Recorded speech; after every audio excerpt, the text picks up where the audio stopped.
No human being ever yet made a success trying to be somebody else, even if that person was a success. Success cannot be copied, cannot be successfully imitated. It is an original force, an individual creation. Every man will be a failure just in proportion as he gets away from himself and tries to be somebody else, and to express somebody else instead of himself. Power comes from within or from nowhere. Be yourself. Listen to the voice within. There is room for improvement in every profession, in every trade, and in every business. The world wants men who can do things in new and better ways. Don't think because your plan or idea has no precedent, or because you are young and inexperienced, that you will not get a hearing. The man who has anything new and valuable to give to the world will be listened to and will be followed. The man of strong individuality, who dares to think his own thought and originate his own method, who is not afraid to be himself and is not a copy of someone else, quickly gets recognition. Nothing else will attract the attention of an employer or the rest of the world so quickly as originality and unique ways of doing things, especially if they are effective. Blaze your own way, make your own path, or you will never make any impression on the world. It is striking originality that attracts attention. The world admires the man who has the courage to lift his head above the crowd, who dares to step to the front and declare himself. Never before was originality so much at a premium. The world makes way for the man with an idea. It is the thinker, the man with original ideas and the new up-to-date methods, who is the real productive force in a community. He is wanted everywhere. But there is very little demand for human machines. The world is full of followers, learners, and taggers who are willing to walk in old trails, and to have their thinking done for them. But it is seeking the man with original force who leaves the unbeaten track and pushes into new fields, the physician who departs from the precedent of those who have gone before him, the lawyer who conducts his case in an original way, the teacher who brings new ideas and methods into the schoolroom, and the clergyman who has the courage to proclaim the message which God has given to him, not that given to some other man who has put it into a book. The world wants preachers who get their sermons out of life, not out of a library. There are 1,000 people who will do faithfully what they are told, to one who can lay out a program or execute it. 1,000 who can only follow, to one who can lead. It is a rare thing to find a young man who has the power of initiative and the ability to put a thing through with the force of originality. Whatever your work in life, do not follow others. Do not imitate. Do not do things just as everybody else has done them before, but in new, ingenious ways. Show the people in your specialty that precedents do not cut much of a figure with you, and that you will make your own program. Resolve that, whether you accomplish much or little in the world, it shall be original, your own. Do not be afraid to assert yourself in a bold, individual way. Originality is power, life. Imitation is death. Do not be afraid to let yourself out. You grow by being original, never by copying, by leading, never by following. Resolve that you will be a man of ideas, always on the lookout for improvement. Think to some purpose. There is always a place for an original man. There is nothing else which will kill the creative faculty and paralyze growth more quickly than following precedents in everything and doing everything in the same old way. I have known progressive young men to stop growing, become hopelessly rutty, and lose all their progressiveness by going into their father's stores, factories, or places of business, where everything was done in the same old-fashioned way, and the precedents were followed in everything. They lost all expansiveness. There was no motive for reaching out for the new and the original, because their fathers would not change. I have seen splendid fellows who might have become great and grand men, shrivel to pygmies in their fathers' ruts. How many of our business houses are weighted down with machinery, old, antiquated methods, ponderous bookkeeping, and out-of-date appliances, when new devices or new methods with short-cut ways of doing things would enable them to economize greatly on room and to get along with much less help, but they cling to the old with a fatal tenacity.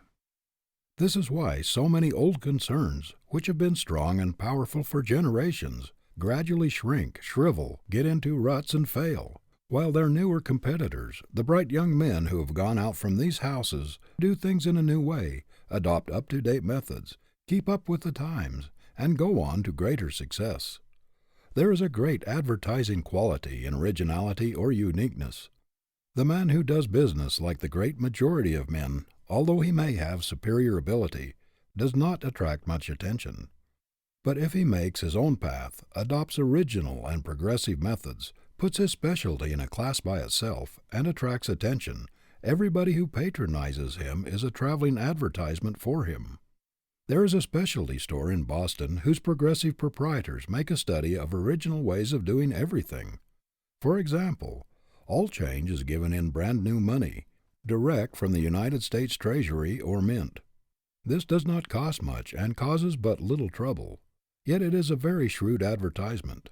It is especially attractive to women and children and has brought a great deal of trade. Aside from the danger of handling old soiled money, which has been no one knows where, it gives a sense of pleasure to handle new, crisp bills and brand new bright coins. This is only one of the many unique methods this concern adopts.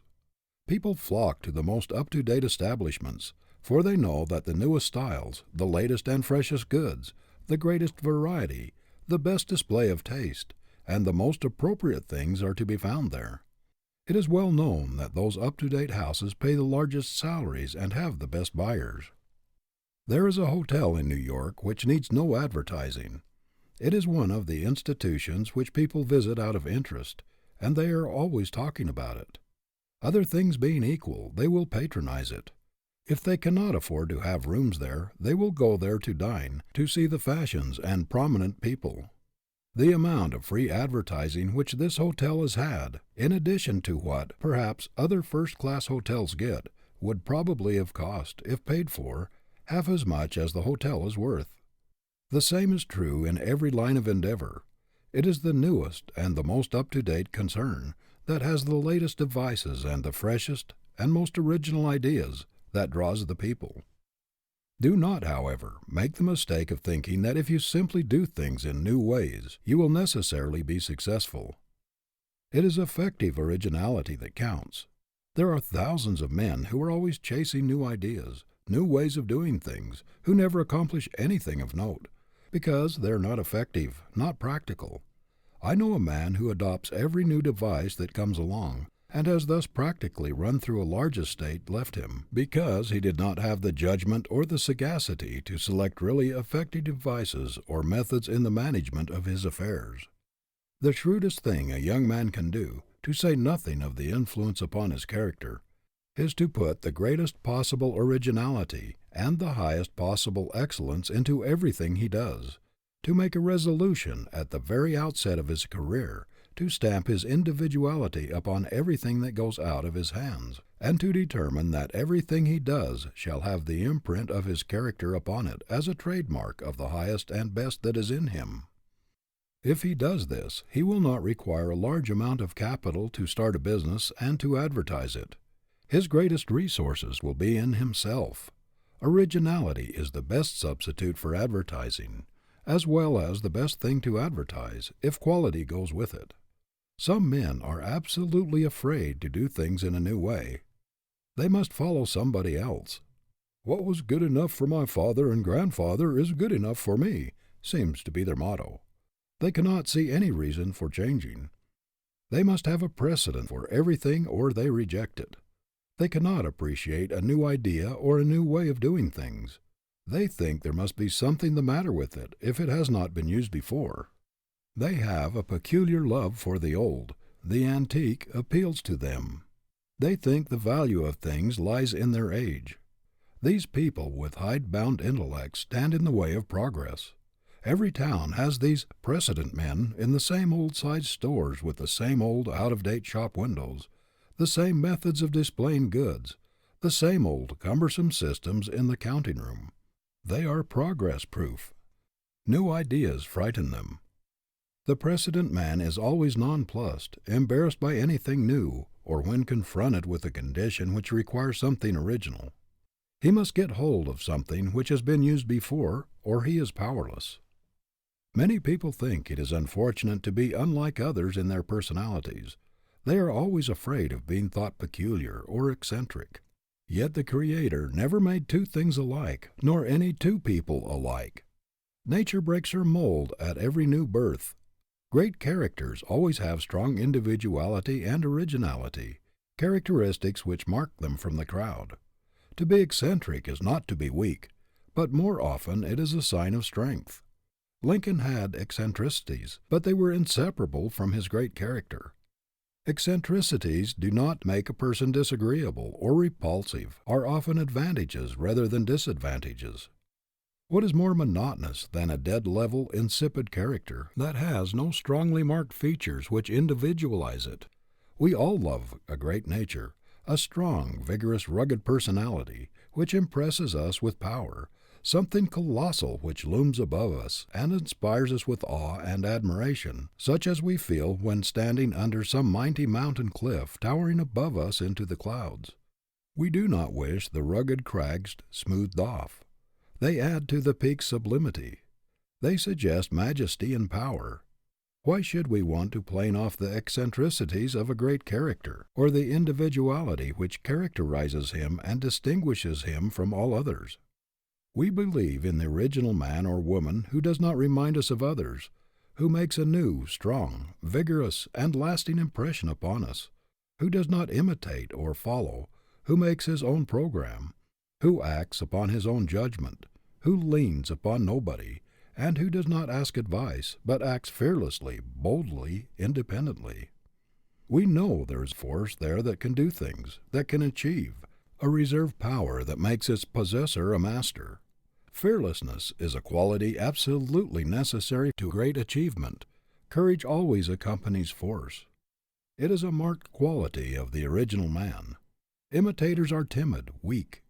Do not be afraid of being original. Be an independent, self-reliant, new man, not just one more individual in the world. Do not try to be a copy of your grandfather, your father, or your neighbor. That is as foolish as for a violet to try to be like a rose, or for a daisy to ape a sunflower. Nature has given each a peculiar equipment for its purpose. Every man is born to do a certain work in an original way. If he tries to copy some other man, or do some other man's work, he will be an abortion, a misfit, a failure. Do not imitate even your heroes. Scores of young clergymen attempted to make their reputations by imitating Beecher. They copied his voice and conversation, and imitated his gestures and his habits, but they fell as far short of the great man's power as the chromo falls short of the masterpiece. Where are those hundreds of imitators now? Not one of them has ever made any stir in the world. The world puts its ban upon all imitations. It despises a man who tags on to somebody else, leans, or imitates.